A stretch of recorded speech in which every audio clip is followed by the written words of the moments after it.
making some breakfast for myself, and then I gotta get started on my work day. A lot of light changes happening in here. I'm just gonna make this smoothie quickly, but in another video I'll walk you through like the recipe and the type of protein powder that I'm using in it. But this morning I just can't talk. Ah. Gluten-free blueberry waffle Friday.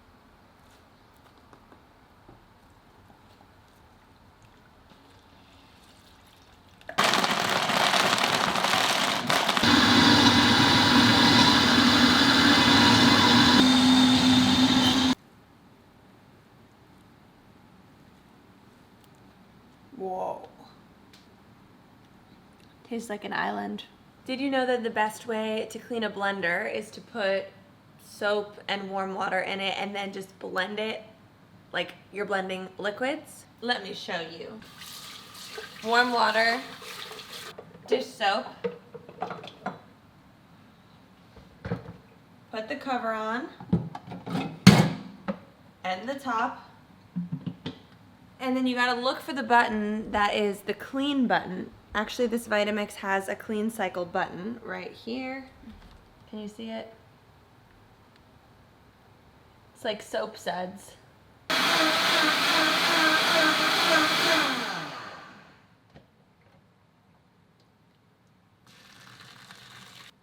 it's time for waffles.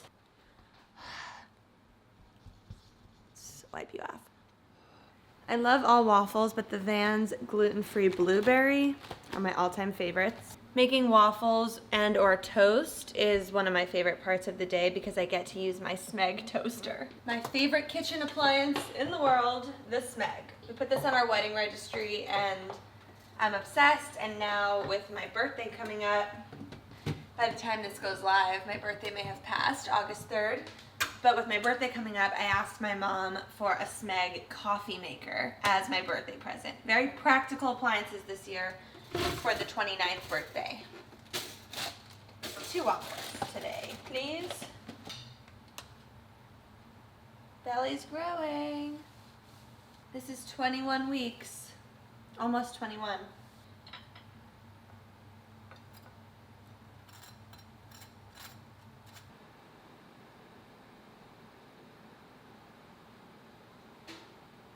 Time for breakfast.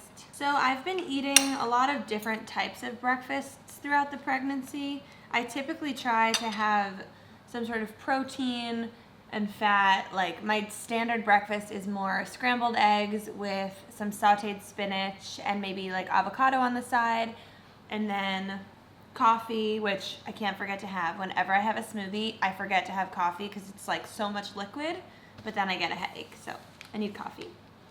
Some mornings I try to not have eggs. On those mornings, like yesterday, I'll have oatmeal with some fruit in it. But Fridays are Waffle Friday. I'm just getting over this condition called geographical tongue. Maybe it's geographic tongue, I can never remember. So according to Google, this is a condition that causes harmless tongue patches that resemble smooth red islands. I'm saying I'm getting over it, but I actually don't know if it ever goes away fully. I think it's a thing that kind of comes and goes. I posted about it on my Instagram a couple weeks ago because I ate something, I think it was a grapefruit, that triggered this really crazy pattern to appear on my tongue, and I'm sharing a photo of it here with you so you can see what it looked like, because it looked pretty scary. Like it actually looked like someone took a box cutter and just like slit my tongue in a weird shape. Many people said they've had it since birth. Many people said that they developed it while pregnant, which I thought was very interesting. Now that I'm thinking about it, it's very possible that I just have geographic tongue. And it's gone right now. But if anyone out there also has geographic tongue, please let me know. I received the sweetest message from someone. Let me read it to you. Good morning. On the topic of geographical tongue, my 6-year-old little girl has it, and I've showed her your stories. She was absolutely astounded that such a pretty girl like you, parentheses, her words, has the same cool pattern tongue as she does.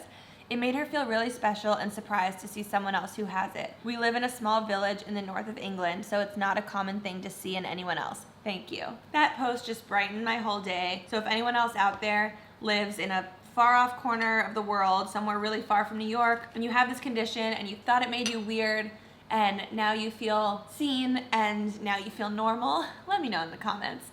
Oh, another thing, on my Instagram recently, I revealed the sex of our baby. Little backstory on the sex reveal. I fully thought the baby was a girl. And I need to kind of go back and let you know that before I ever got pregnant, when I thought about getting pregnant, I always said to Michael that I just knew our first baby was gonna be a boy. I don't know how I knew it, but I feel like I have that skill of being able to predict what a couple's first child's sex is gonna be. But then I got pregnant and I was like, this is weird. It's a girl. For no reason at all. Like, I had no reason to think that. I just like felt intuitively like it was a girl. And Michael thought it was a girl. What? What?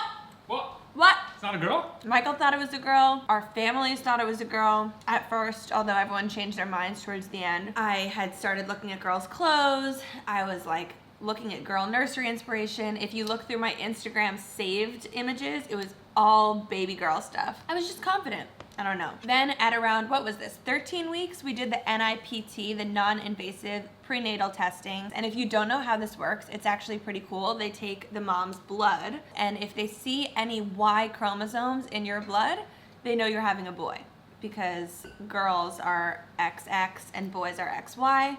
So they look through mom's blood, because at this point, you know, the mother and the baby's blood is mingling together. So Michael went to pick up this envelope. He brings it to a gluten-free bakery and he asked them if they could, I guess our vision was to put a cupcake with either injecting pink or blue icing into it and then having the two of us like bite into it together at home. He went to the bakery, he asked them about this, and they didn't actually have any cupcakes. So he said, okay, backup plan, gluten-free cookie. Let's just put a pink heart or a blue heart in icing, and you can just put it in a box and I'll bring it home and, you know, my wife and I will open it together and see the heart. Now, we gotta backtrack and tell you that this bakery was a very pink bakery. You can tell by the box, you know, the box is pink. Everything in there was pink. There were loads of treats and cupcakes and cakes that had pink icing. We actually had been in the bakery the week before and we didn't see any blue icing. So I was kind of hoping like that they would have blue icing in the back in the case that it was a boy, but I obviously thought it was a girl, so I thought that was a moot point. Right, because if he doesn't like you, this is all a moot point. Huh. A moo point? Yeah, it's like a cow's opinion. It just doesn't matter. It's moo. So anyway, Michael drops off the envelope and he says, I'm just gonna wait outside. Can you just put a heart in icing on this cookie? Then it's taking a long time, which was throwing Michael off because, you know, we knew there was pink icing accessible. There was pink icing everywhere. After about 20 minutes, they call him back inside and they hand him the box and they say, we hope it's okay. We put M&Ms on the cookie instead. At which point, this didn't even cross Michael's mind, but, you know, my first thought hearing this, which he didn't tell me this until after the sex reveal, so it didn't give anything away. But when I hear that story, I think, there's no pink M&Ms. There are only blue M&Ms. To be fair, that was the type of bakery that would have pink M&Ms. Like, if anyone is gonna have pink M&Ms, that would be the place to get them. Anyway, Michael comes home and he brings me this pink box. He didn't tell me any of the stuff that happened at the bakery. He just said, I'll tell you after the reveal, but I think the people behind the counter may have kind of given it away for me. And I was like, okay, don't tell me anything, let's just do this. So he puts the pink box down, I see it's pink, I'm already thinking pink, I'm already like waiting to just get confirmation that it's a girl, and then I open it and it's a boy. And I have to say, a lot of people have asked me if I had a preference of what sex I wanted the baby to be. I did not have a preference. I was really excited about both options. In my family, the boy was first, and in Michael's family, he's the oldest sibling, so we both come from families that have an older boy. Sorry, my camera died. I was saying we both are used to that family dynamic, and we both like that family dynamic of having an older brother who kind of plays like the protective older brother figure in the family. But I truly was going to be very excited if it was a girl, and I truly was going to be very excited if it was a boy. For any other people out there who similarly don't have a preference of the sex, I wish upon you, like a genie granting a magical wish, that you are surprised when you find out at your sex reveal, if you do a sex reveal, whether that be before the birth or at the birth. I just felt it was so exciting to find out that the sex was the opposite of what I thought it was, because it just made the whole experience of finding out into a completely mind-blowing experience where all of a sudden my whole mental state shifted, and I felt like I found out the news of being pregnant all over again.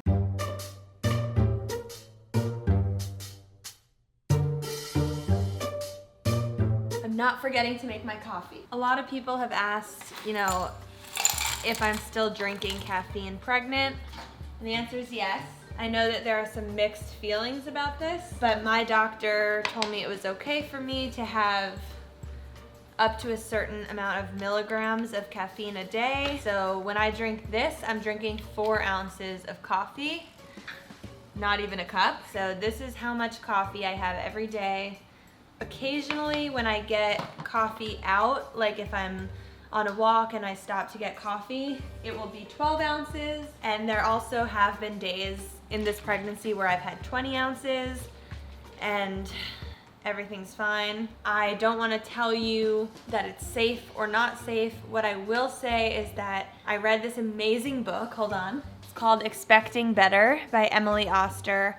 A family friend gave this to me when I got pregnant, and I have to say, this book, more so than any of the pregnancy books that I've read so far, has done such a good job at kind of calming me down, particularly when it comes to food and fears about what I can and can't eat. This book really delves into the science. I will say, Emily is not a doctor, she's an economist.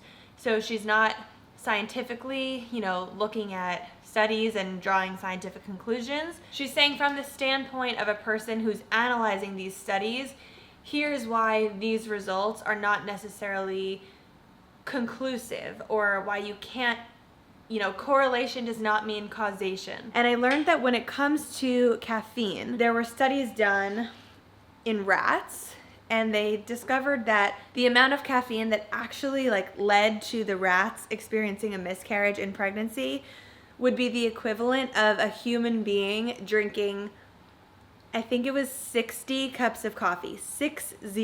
Let me check that. Let me confirm that I'm reading this correctly. What has been shown in a well-controlled way is that very high doses of caffeine do cause miscarriage in mice and rats. But these doses are much, much higher than what people consume. So in order to produce pregnancy problems in rats, researchers require something like 250 milligrams of caffeine per kilogram per day. If you translate that to a 150-pound human, that would be more than 60 cups of coffee per day. 60 cups. I don't know. I'm used to drinking 1, sometimes 2. Maybe 3. 60? That's ridiculous. Look at how gorgina this is. Oh my gosh. In case you were staring at my adorable shorts bodysuit, it's from Fabletics. Today's video is sponsored by them, and I'm going to show you some of my favorite pieces from their August collection. I think I just need to give a little bit of background first, because a lot of people seem confused with how Fabletics works with becoming a VIP and the subscription, so hold on. We're pulling up a seat. All right, if you join as a Fabletics VIP, you get access to all of the incredible perks. You get discounts, you get items that are not available to people who are not VIPs, so I would always recommend that people sign up as a VIP. That is a subscription service, so people are sometimes nervous that they're gonna be charged every single month, even if they don't want anything. But the good thing about being a VIP is that you can always just put yourself on hold and not be charged for that month. If you're not yet a VIP and you sign up now to become a VIP using the link down here, you can get 70% off every single item. And Fabletics has new styles that drop every single Thursday. So if you're a VIP, you just log onto the site and every week you can see new amazing offerings. I think at this point I've been working with Fabletics for 2 years. They are one of my favorite companies to represent because they just really stand for things that I value and believe in deeply. So I want to get started by showing you this bodysuit. I personally didn't own any shorts bodysuits until this. And also in the August collection, they make the same one in black. But this is the stretchiest, softest outfit. I can pull it out so much further. I have so much room to grow during this pregnancy in this outfit. It looks as if someone just like cut it with a scissor, and it's like this seamless, soft edge. Here's the black one. I guess you could wear a sports bra under this. I'm actually not wearing any bra. I feel like it's tight enough and supportive enough for me to just use this as the bra. But talk about a comfy, stretchy outfit that you can just throw on and then put a sweatshirt over if you're going out. Hold on. But I could just throw something like this on top, and now it looks like I'm just wearing biker shorts and a sweatshirt. My next favorite outfit from the August collection that I am kind of freaking out over is this. It's this leggings and sports bra combo. I am personally a huge fan of the matching sets. This is my go-to when it comes to a workout. I usually will just pull the same matching sports bra and pants. And if I show these to you up close, you can see the texture. It is ribbed fabric, so it makes this nice ASMR noise. And the ribbing is along the waistband here, and it's also the entire sports bra top is ribbed like that, inside and out. So this fabric, if you're looking for a tight workout outfit that is really form-fitting but still movable and like friendly for a stretchy workout, this is the set you need. Is anyone else who's pregnant chronically out of breath? All I did was put on pants. All right, and the last thing that I want to show you from the August collection is heading back in a more neutral direction. So this is the finely cut out seamless bodysuit. It's a nude color. This is part of the Liza Koshy collection for August, and I've got to try it on for you. If you're wondering how my body has been changing pregnant, it's here. This has grown a lot. I'm pairing these with the Reina graphic sweatpants, which say forward, forward on the leg. Ah, so soft. These sweatpants are like a marshmallow on the inside. Very comfortable. Okay, quick cutaway in the middle of filming, because as soon as I took the bodysuit off, I realized that I've been wearing it backwards this whole time. So I've worn this many times now, and every time I've worn it backwards, but it turns out that this cutout is actually meant to go in front, and the high neck goes in the back. And I only discovered this because as I was taking it off, I realized that the tag was actually in the back. Like I could see the little remnant of the tag, and it's actually on the other side. Personally, I like having the high neck in the front and the cutout in the back, but I think both are really cute, and the built-in bra goes all the way around, so it's not padded on either side, so I feel like it's kind of reversible. Ooh, but I kind of like the boob look on the front. One thing I'm loving about pregnancy is my new boobs, so maybe I will start wearing it like this because I kind of like this look. Just by using this link down here and becoming a VIP, you can get 70% off every single item. I really hope you love it as much as I do. I find that the clothing is really high quality and lasts so long. And thank you to them once again for sponsoring this video. One thing I want to show you before I work out is my skincare. When I first got pregnant, my skin kind of went whack, and I know that's very normal because of the hormones. But as I got into the second trimester, I was curious like why it was still there. Everyone told me I was supposed to be glowing, and I just was not glowing yet. So I figured, you know, I could either just wait and see what my body naturally does, or I could go to a dermatologist and see if there does happen to be any pregnancy safe creams that I could use that would help. Because like, what's the point of just suffering? I got 2 creams. This is one of the 2 products. It's a Finacea foam. I don't know how to say it, but it has azelaic acid. It comes out kind of like a shaving cream, and then you just like rub it into your skin and it dissolves pretty quickly. I use this at night, and then in the morning I use the one that was in the fridge that you maybe saw me go and grab this morning. Let me show you. The pharmacist told me to leave this one in the fridge. This is the clindamycin, phosphate, and benzoyl peroxide gel. The brand name is Onextin. So both of these are prescription use only, and both of them are supposedly pregnancy safe. Don't take my word for it. Make sure your dermatologist or a doctor approves it. I got the prescriptions from the dermatologist and then cleared them with my OB before using them. Either the products have made a difference, or I'm just naturally in the glowing phase now and my pimples have gone away. But my skin is currently looking really good. I only have a couple of breakouts that seem to pop up here and sometimes down here, like along my jawline. And then you also may have seen me use the Hatch belly oil in the footage from this morning. Why is this camera so dark as I move from room to room. So I've been using two things on my belly. I've been using this Hatch belly oil,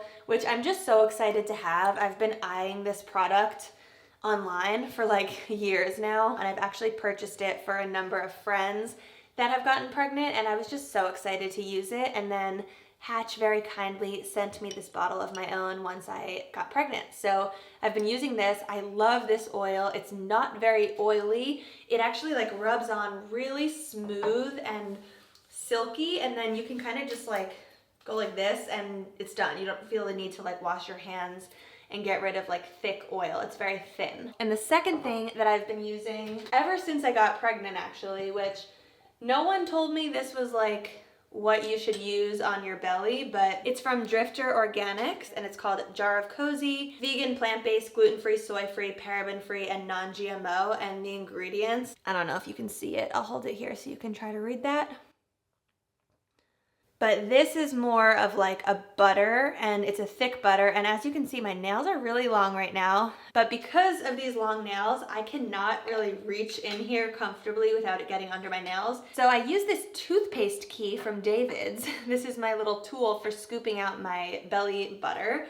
I scoop it out, I just like rub it on the belly, and then I rub it in with my hands, and I top it with the Hatch belly oil. To be honest, I'm not too concerned or stressed about getting stretch marks. My theory is if I get a stretch mark, then I get a stretch mark, and it's just like part of the process and the experience. But I do actually just like the ritual of oiling up my belly, so that's why I've been doing it. Okay, my coffee was left in the room. Let's do a short workout, and then we've really just got to start our work. I mean, come on, we have a company to run here. All right, let's do a workout.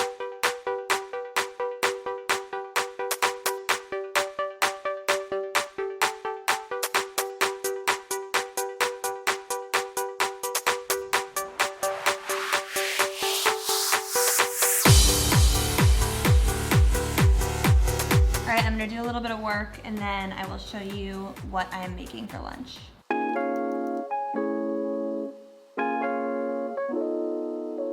Oh my gosh. We've had a lot of kickage recently, ever since 19 weeks. I think at some point, oh, I know the day. It was July 17th, because if you go into your emojis and you go to the calendar emoji, it says July 17th. And that was the day that I first felt the baby kick, to the point where like Michael had his hand on my belly and he felt it at the same time that I felt it. And ever since that day, nonstop. Before that, I was feeling a lot of flutters, like I was feeling what I can only describe as like internal pressure changes that kind of felt a little bit like a butterfly or like a fish inside of me that was just like sort of moving. It's to a point now where pretty much I know what position I need to get into. I can kind of lie down on my back where gravity is pushing down on my stomach. That usually makes it so the kicks are more pronounced. And if I'm with someone, I can put their hands on my belly, and at the same time as they feel a little bloop, I will feel it internally and also against their hand. Oh!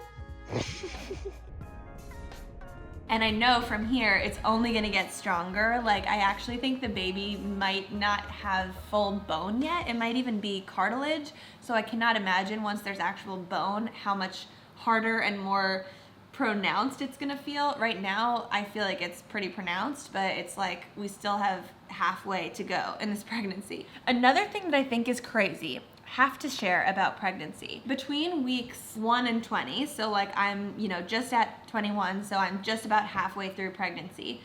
Between those weeks, the baby is not even 1 pound most of the time. So I just went for my 20-week scan this week, and the baby's 14 ounces. 16 ounces would be 1 pound. So in this whole 20 weeks, he has not even grown to 1 pound.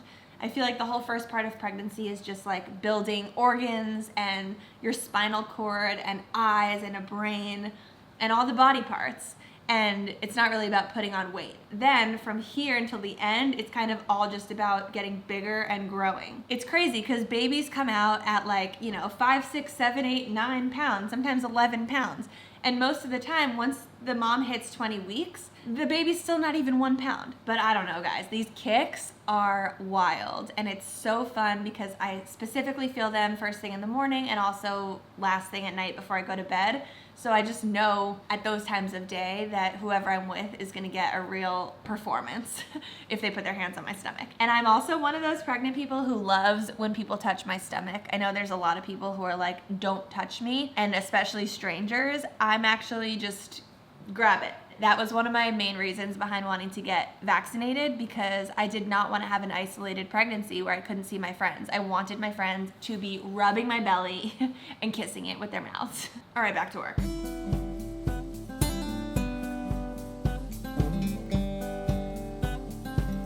Okay, last thing I want to show you before I sign off for the day is what I made for dinner last night, which is what I'm currently heating up for lunch. This is coconut miso ramen. This is the soup portion in here.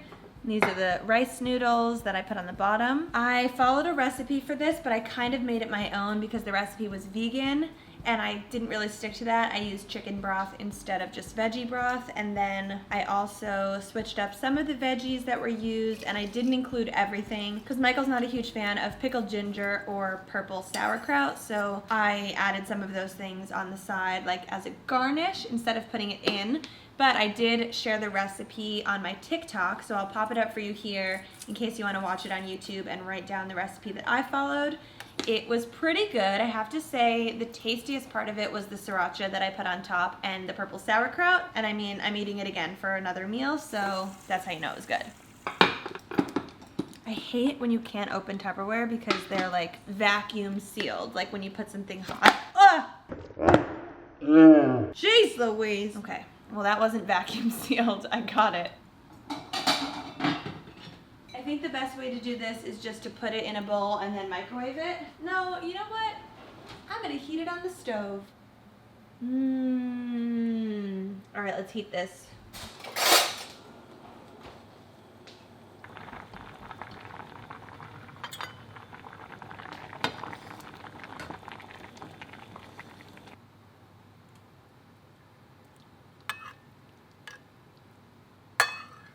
A nice steaming bowl of coconut miso ramen. Really good on day 2. Anyway, I hope you liked coming along on this morning / early afternoon with me. These are kind of the types of vlog videos that I like watching these days. Just getting like a peek into someone's life. So I hope you liked it. Let me know down below. If you haven't subscribed to my YouTube channel, please hit the subscribe button down below and give this video a thumbs up. And I'll see you next time on my channel. Whew, really good.